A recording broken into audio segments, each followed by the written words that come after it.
Sherry, Sherry baby, Sherry. Buckle on up as you are about to hear from rock and roll royalty and the writer and producer of some of the greatest songs and albums of all time. Welcome to the Motivation Show podcast, and get ready to be inspired, motivated, and achieve massive success. And now, your host, the mayor of motivation, Eli Marcus. Our guest on the Motivation Show was inducted into the Songwriters, Rock and Roll, and the New Jersey Hall of Fame, the big three there. He was the principal writer and an original member of the Four Seasons, as in Frankie Valli in the Four Seasons. He wrote and or co-wrote Sherry, Big Girls Don't Cry, Walk Like a Man, Can't Take My Eyes Off of You, and numerous others.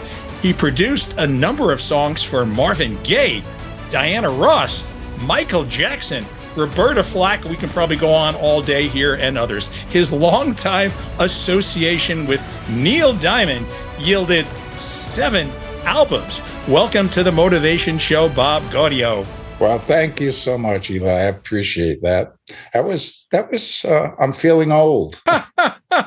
Well, as I said to you off the, I could probably go on for like another 20 minutes on your bio, but that's okay. That won't remind you how old you are, right?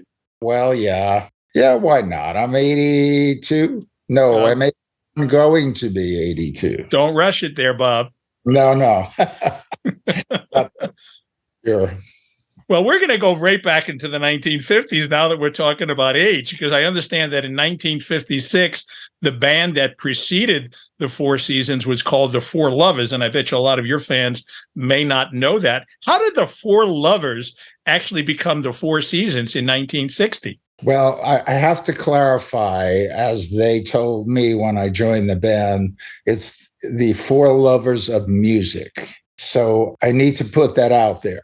When I joined the band, I was one of the Four Lovers. I think I made $100 a week. And to condense everything, that's pretty much in Jersey Boys.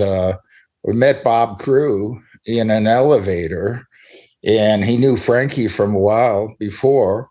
And that turned into, hey, come up, see me. I need a band to play on my stuff. And we did.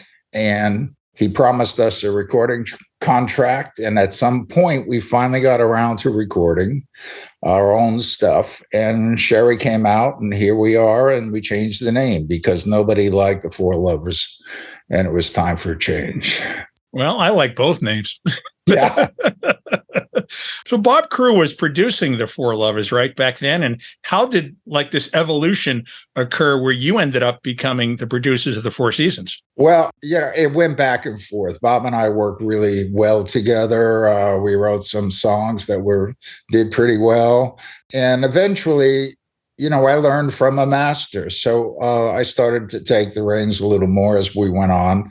And I worked in the studio a lot more with Bob. The group came in when we were ready to actually record, but Bob and I were very close for a very long time. So eventually we kind of went our separate ways. He did some things with Kenny Nolan and a few other great writers. And I went off and did Who Loves You. I actually did a Sinatra album in the middle of that, Watertown, and Marvin and so on. But I left the group. So that's when I started producing, because we signed with Motown after I left the group. And then it was, I was more in control of the productions then. Bob was still involved, though, but we did our separate things. Bob, it seems like you have the Midas touch. It seems like everything you were involved with was pretty much wildly successful. You even wrote and co-produced the Frank Sinatra album, Watertown. You were born in the Bronx, right? And then moved over. The Bronx, you got it right. I love to say that. And then you moved on to Jersey. I love to say.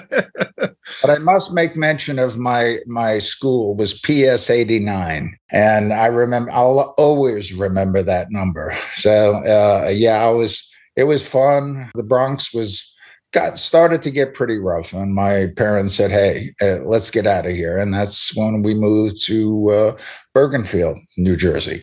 And so, Bob, how did your upbringing, lead you to the musical path that you were on? And were you always confident from an early age that you would have pretty much a meteoric level of success that you enjoyed pretty early on? I don't think anyone could predict success. I was driven. I started playing piano when I was 6 or 7. I had an amazing teacher, Sal Mosca, who was a jazz artist in his own. He played with, if anybody knows, Lee Konitz and Lenny Tristano. And I learned so much from him. I would say, and he's gone now, but he taught me how to focus. And I think the focusing is what drove me through many times, good, bad, and indifferent, to just stay on track. And getting too scared, it didn't work, and so on and so forth. So, that pretty much was a life lesson for me. And it stayed with me. And maybe that's part of the reason I've been lucky. So that's it. Focus is everything as far as I'm concerned. Playing, business, and whatever. You must stay on track.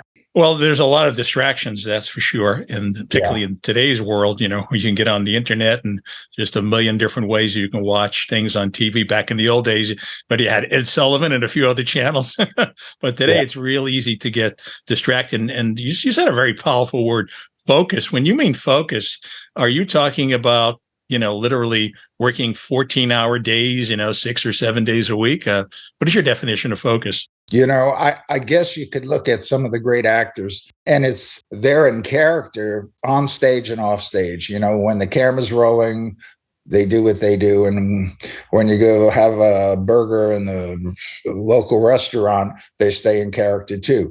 And I think that's important. I'm not talking about exaggerating this, but if you're not in the place you're supposed to be, as you say, it's so easy to get scattered and lose focus and lose the inner part and of what your project is all about. Because I remember one thing my piano teacher told me about playing a classical passage in a piece, and he said, you're playing it, but your fingers are not responding, and you don't have to overplay. You can think it. Don't even play it, just think it and stay focused on what the piece is. And it was amazing to me because I would hear some stuff play back once in a while, and using that process is coming from within. It reaches your fingers or reaches your voice. It's really a phenomena. And when you lose that focus, for me, you lose the essence of the project you're on. Yeah, a buddy of mine who sold 600 million books for one book series called Chicken Soup for the Soul, Mark Victor Hansen, he wrote a book about the power of focus. So definitely that is a theme that will help people become successful. But are there any, this is the great sort of like search for most of mankind, is how do you become successful? Like, are there secret ingredients? What's the secret sauce? So besides focus, anything else that you would add? I think it always helps to do something you can earn a living at and love. And I think extra commitment when you're in that position. Unfortunately, when I first moved down here to Nashville, we'd go to the Bluebird and see some of the artists and songwriters and around. And I was in a state of shock at how much talent there was in Nashville and how many of them didn't have a deal and how many of them had written some fantastic songs. It was humbling, so it doesn't always happen. I think it's a combination of things. Stars are in alignment, so to speak. So a focus is a big part. for sure. Doing what you love is a cliche, but not everybody can do it. So I was really fortunate when I started when I was 16. I had a hit record at 16, Short Shorts. So I had that taste of blood. I knew that something was here, and so I stayed with it. Traveled in buses, did the usual stuff. I quit high school. I shouldn't really bring that to focus, but in that day, actually, my principal, who I worship, said, "Hey, even if your parents don't want them, I want you to go. Let me talk to them." And he convinced them to let me go on a bus tour, and here I am. Now, Short Shorts, which was your first hit you mentioned. Now, a lot of people, if you hum the tune, I think they'll become more familiar with it. Perhaps you can kind of give people a little more sense of some of the commercials and things Short Shorts was in. Oh yeah, and hum it a little bit, maybe. Who wears short shorts? There we go. There you go. That's all I have to do usually. I was in a Nair commercial for, I don't know, 20 years or something like that. Was Joe Namath on one of those commercials? Am I mistaken? Or right? Was Joe Namath on one of those commercials? Yes, I think it was actually. That's a good memory. And it just went on. And it was a little 3-lyric song. It was hooky, it was chanty, and it's been recorded again since many times. And the commercial was pretty amazing. You know, who doesn't want to look at 6 or 7 beautiful girls running up and down steps? You got a lot of takers for that, that's for sure. Yeah. So, I look at success also as having good collaborations. And you've had some of the most perfect collaborations, forget about good, with all the right people, it seems. How did you form these incredible collaborations? Well, sometimes they just happen, they drop in your lap, and that's great, but you have to make something of it and take it to another level. And I've always tried to work with people better than me. And I've been pretty good at choosing that. In some cases, it was pretty easy. And then when I get as good as them, it's time to move on. So, maybe that's ladder climbing or what have you. But it's a learning process, and always surround yourself with people who are as good or better than you. And that's been a big part of it for me. What about your career are you most proud of, and why? Wow. There's so many moments. You mentioned a few at the top of the show. I think Jersey Boys winning Best Musical, having been given the notable jukebox musical tag, it was the first and hopefully not the only, but it was the first musical that was called a jukebox that won a Tony Award. When I saw Julie Andrews come out on the stage and read that announcement, I mean, my body went numb, because it was a field that I wasn't comfortable with, hadn't had any success with it. Of course, all the people involved were successful in that world, but that was a moment I didn't expect, because we were categorized as a jukebox musical. And, it's been running for 16 years or something like that. And it's going out on tour again. So, that was a big moment for me, crossing over a bridge and there actually being another street on the other side. And can you remind us your role in Jersey Boys, the musical? Well, I composed 70% of the music from the past. There was a work that was 50 years in the making. And I'm a character. I'm the character in the show. Bob Gaudio, Frankie, Valli, Tommy DeVito, and Nick Massey. So what inspired the song Sherry? Was there an actual Sherry? No, I wish there was. It'd be easy to answer. Just a combination of many people, somebody's ankle, somebody's beautiful smile, somebody's intelligence, so on and so forth. So it simply an adoration of women. So, yeah, it was the time I was a kid. I mean, I think I was 15. No. I was 18 then, 17 then. So It just popped in my head. I do not know why, but I guess I should now.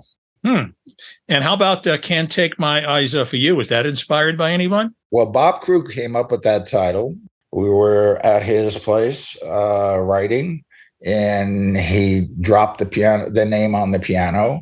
And as usually, with the way we wrote, he would just leave me alone with a lyric or a thought or a concept, and then come back in an hour. I'd call him and I had something. And Can't Take My Eyes Off You turned out to be a combination of three different melodies. I had the verse, I had the horn section, which was written not totally, but really written for a children's show. It was played on a music box. And it was, if you played it on a music box, you'd know it works for that too. And the chorus, I had those three, and I couldn't figure out how to put it together. So bridging the verse, which is kind of low keyed, and the chorus, which is what it is, I needed to have those horns in the middle to put the verse, have it go in with power into the chorus. So it was actually three different melody concepts. Well, I'm going to embarrass myself, and I'm probably going to regret this, but, there was this song, and it went like, oh, what a night, late December back in 63. What a very special time for me, as I remember, what a night. Then a song goes on to say, what a lady, what a night. Was there a certain lady that is referred to? Well, there is a definite story there. I pretty much wrote that myself lyrically about the repeal of prohibition. And it was 1933. And it was, oh, what a night, because we can have some booze and get drunk again. And not that they weren't doing it anyway, but I brought it to the session. We were recording the Who Loves You album, which was out and a hit record. And I had this. We made my version, and we cut the track. And the track was so magical. I mean, we could just listen to the track all day, and we did. And Frankie said to me, that idea about flappers flipping on the floor and so on and so forth, some of the goofiest line. And I think Rolling Stone printed it one time, to my embarrassment, the original lyric. It was my fault for letting it out. But my wife at the time, Judy Parker, she said, hey, give me a shot at this. And she hadn't written any lyrics to my knowledge. And she stayed up all night and came up with a new concept. And I had to change the melody here and there to make everything fit. And we kept the title, and bingo, went in the next day, and everybody loved it, and just became, it actually was our biggest single. I'm going to ask you a tough question here, Bob, because they're like your babies, right? You wrote all these songs. Do you have a favorite song or songs? Yeah, I do. And it's not even in the show Jersey Boys. Most people don't know I wrote it. It's The Sun Ain't Gonna Shine Anymore. Oh. That's my favorite. That is hands down my favorite. Why? It puts me in a certain place. It makes me appreciate what's happened to me. It just reaches my soul. I can't explain it any better. Yeah, it's powerful when something can reach your soul. I think that should be the point of a lot of music. You can reach deep down in there, that's for sure. So, Bob, how do you feel about the streaming business today, and how are your songs doing now in streaming in this contemporary world? It's not the 60s any longer. Well, after a major lawsuit that I won, to not mention with whom, I'm happy with the streaming business. Truth is, now that writers are getting paid what they should, it's been great. I mean, it's been great. Let's face it. Nobody's buying records anymore. It's all about tune in and pick up and stream and what have you. So I have to say that pretty much saved the record business from my point of view. And of all the acts that you worked with outside of the Four Seasons, were there any particular artists that intrigued and inspired you most? Well, Sinatra for sure. I mean, that was a trip. It was an amazing time. And then working with Neil Diamond. I mean, Neil Diamond has been a friend for a long time. and his wife, Marcia, who's in the show, a character in the show, we were both living in Malibu, and I met her in a grocery store or something. And she said, "What are you doing out here?" And so on and so forth. And the next thing she said is, you have to work with Neil. We're out here. And she put it together, and off we went. So I did 7 albums with him. And I'd say we're friends in the studio and off and out of the studio. Well, we can change the title of your show, A Beautiful Noise, to A Beautiful Relationship, Partnership. I mean, that's putting Beautiful Noise together and actually being able to get it on the stage is a big highlight for me. It absolutely is.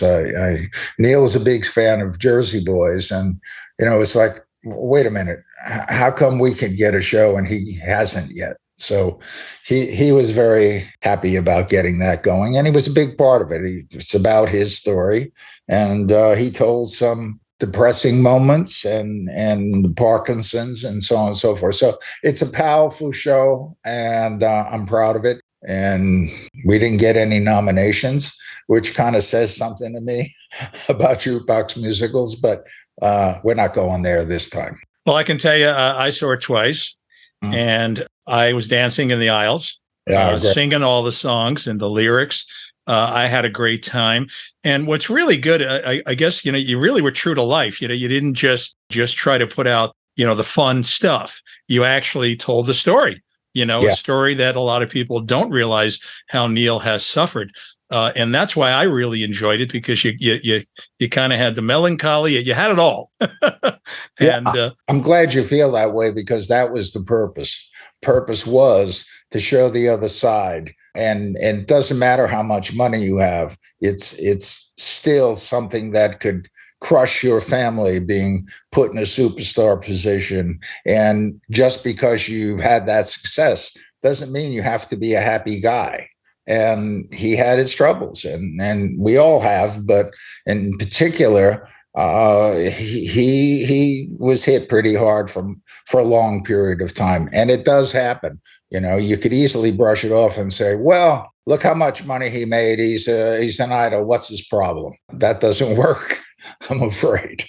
So I appreciate you appreciating it. Well, I just interviewed a gentleman by the name of Ramon Hervey, and he was a publicist to Bette Midler and Richard Pryor, and asked him questions about Richard Pryor because he was on top of the world. And then he had that famous incident where this sort of cocaine thing or something, drug thing, sort of blew up. And it actually was probably a long time later, he actually admitted it was a suicide attempt. And you say to yourself, like, how can a guy like this, he's on top of the world, it's like the leading African-American comedian on the planet, how could he have issues?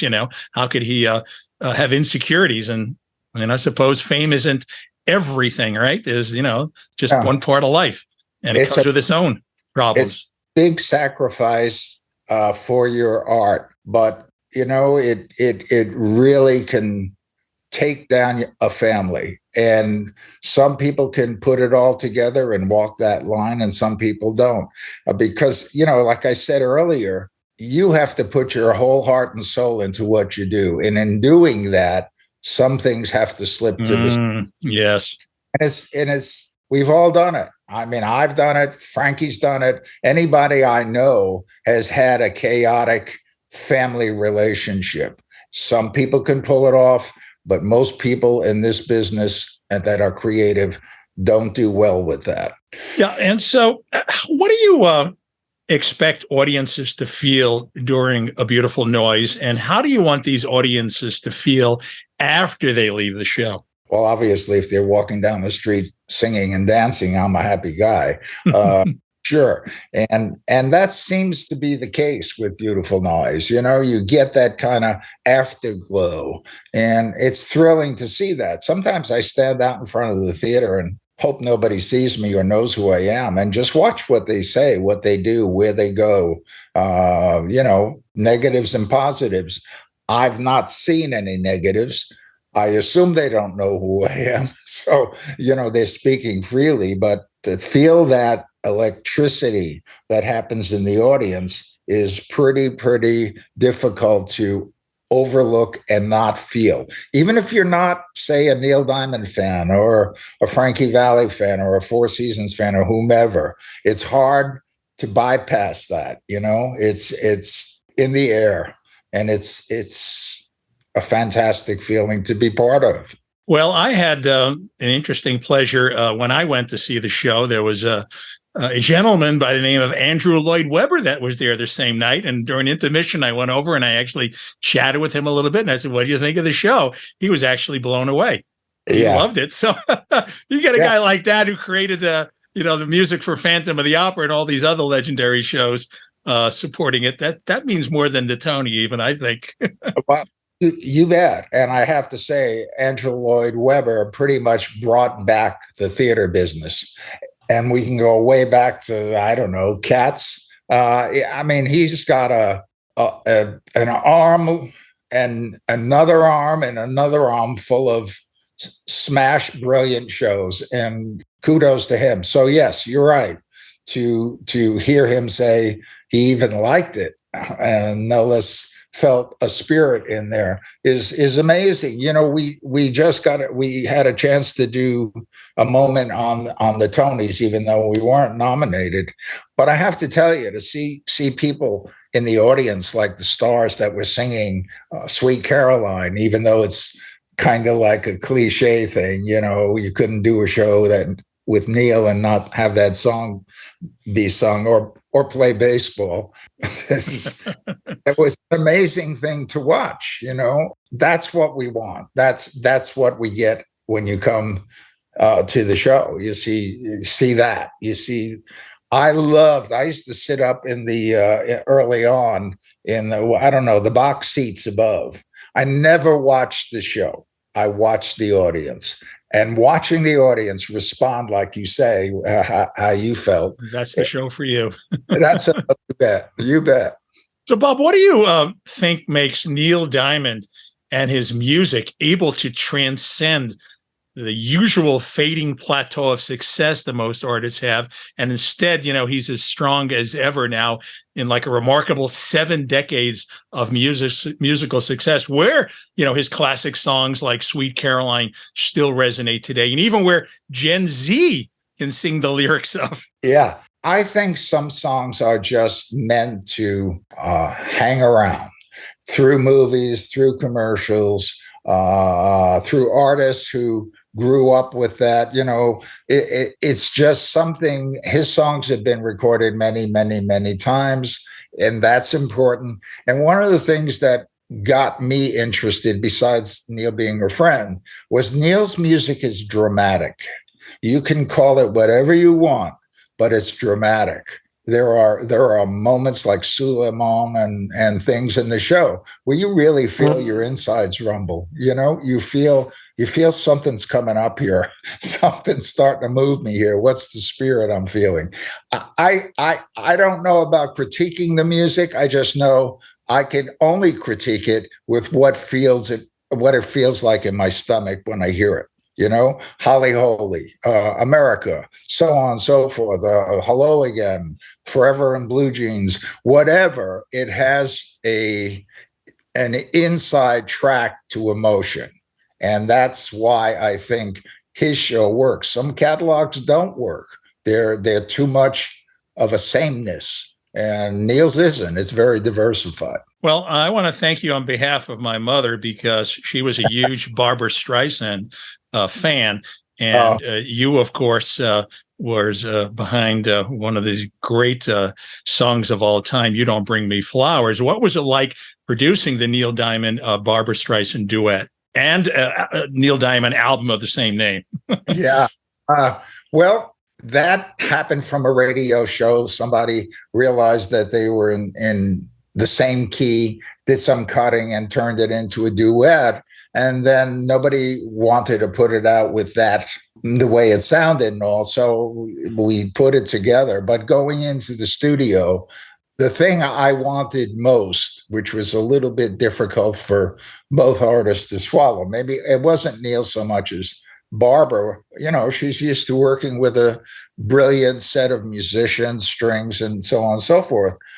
I wanted, going back to what I said before, I wanted them to be nose to nose on a microphone with a piano and get that marriage between the two, or dissolution of the marriage.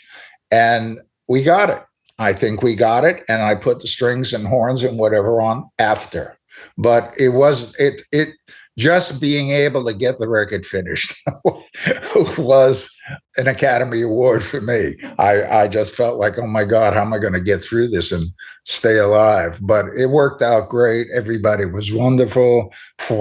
Performances were stunning, vocally without anything else but the piano. It was stunning. So, that's an event in my life. I may not have mentioned it earlier, but that was a big event in my life.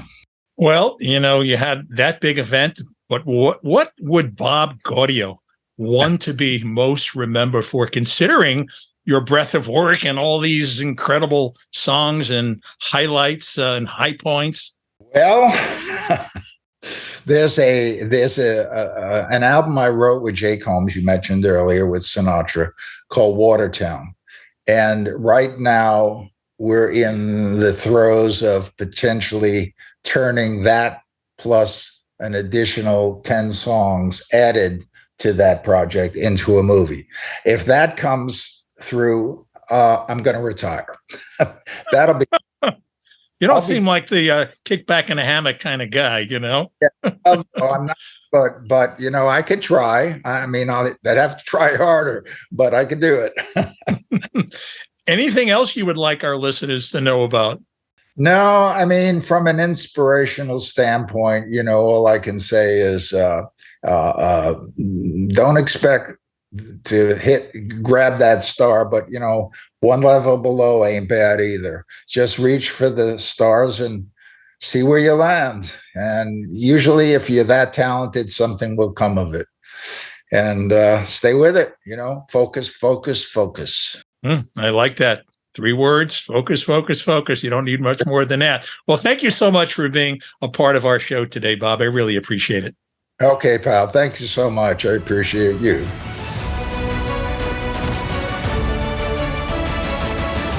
If you would like to inquire about having Eli motivate your team, speak at your event, or coach you personally for massive success, email themotivationshow@gmail.com. That's themotivationshow@gmail.com.